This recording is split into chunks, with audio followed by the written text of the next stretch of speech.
और आज जांच आयोग की टीम भी संभल जाएगी। हिंसा की जांच करेगी 3 सदस्यीय आयोग की टीम और रिटायर्ड जस्टिस देवेंद्र कुमार अरोड़ा की अध्यक्षता में बनाई गई है ये जांच कमेटी।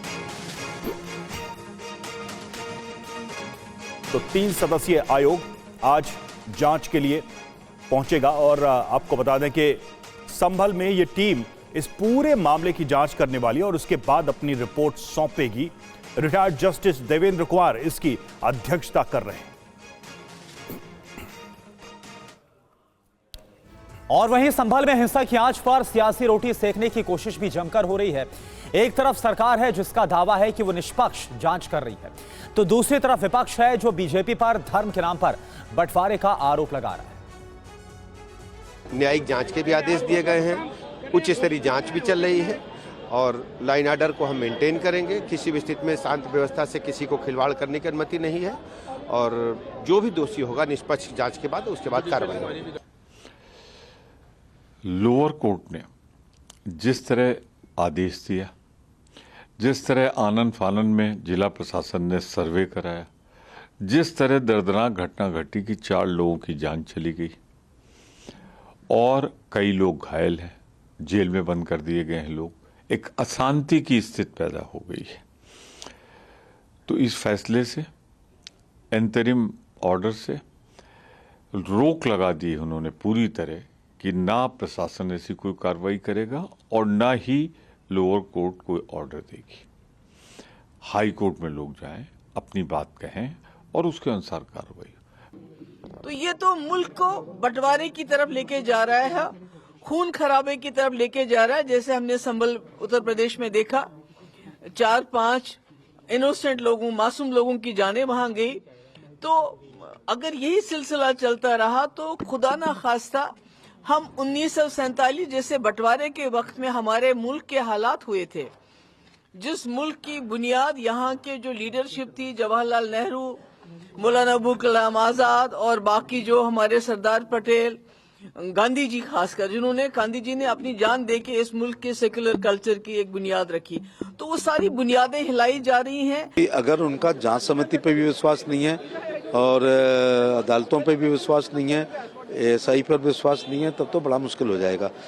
ये माननीय अदालत के आदेश के अनुपालन में सर्वे टीम जामा मस्जिद गई थी, जिस पर उपद्रवियों ने हमला किया, पुलिस पर जानलेवा हमला हुआ, जिसमें आत्मरक्षार्थ में गोली चली और उसके बाद अब माननीय मुख्यमंत्री ने एक रिटायर्ड जज और 2 IAS अफसरों की एक समिति बनाई है।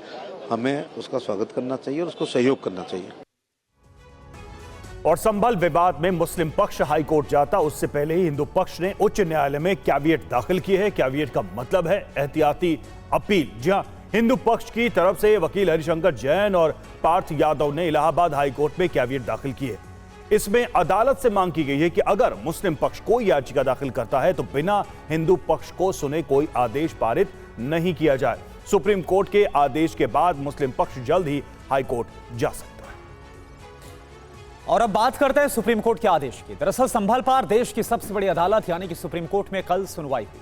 सुप्रीम कोर्ट ने ट्रायल कोर्ट, उत्तर प्रदेश सरकार और संभल जिला प्रशासन के लिए कई निर्देशों को जारी किया है। संभल पर शाही जामा मस्जिद की तरफ से जो याचिका दाखिल की गई थी, उस पर सुप्रीम कोर्ट ने क्या आदेश दिया है ये भी हम आपको बताते हैं। सबसे बड़ी बात यह है कि कोर्ट ने कहा है कि मस्जिद की सर्वे रिपोर्ट को सील रखा जाएगा और खोला नहीं जाएगा। कोर्ट ने ट्रायल कोर्ट की सुनवाई पर रोक लगाते हुए यह भी कहा कि निचली अदालत इस केस में 8 जनवरी तक कोई भी एक्शन ना ले।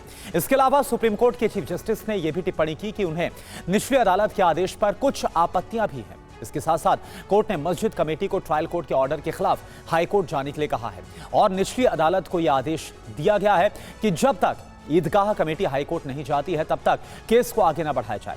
कोर्ट ने इलाहाबाद हाईकोर्ट को भी यह निर्देश दिया कि याचिका दायर होते ही 3 दिनों के अंदर उस पर सुनवाई करें और साथ ही सुप्रीम कोर्ट ने सरकार के साथ जिला प्रशासन से कहा है कि संभल में शांति व्यवस्था को सुनिश्चित करने की जो जिम्मेदारी है वो उनके ऊपर है। अब दोनों पक्षों के वकीलों की तरफ से क्या कहा गया है यह आपको सुना देते हैं। के ऑर्डर को सीधे सुप्रीम कोर्ट में चुनौती दी, हाई कोर्ट को बाईपास करते हुए।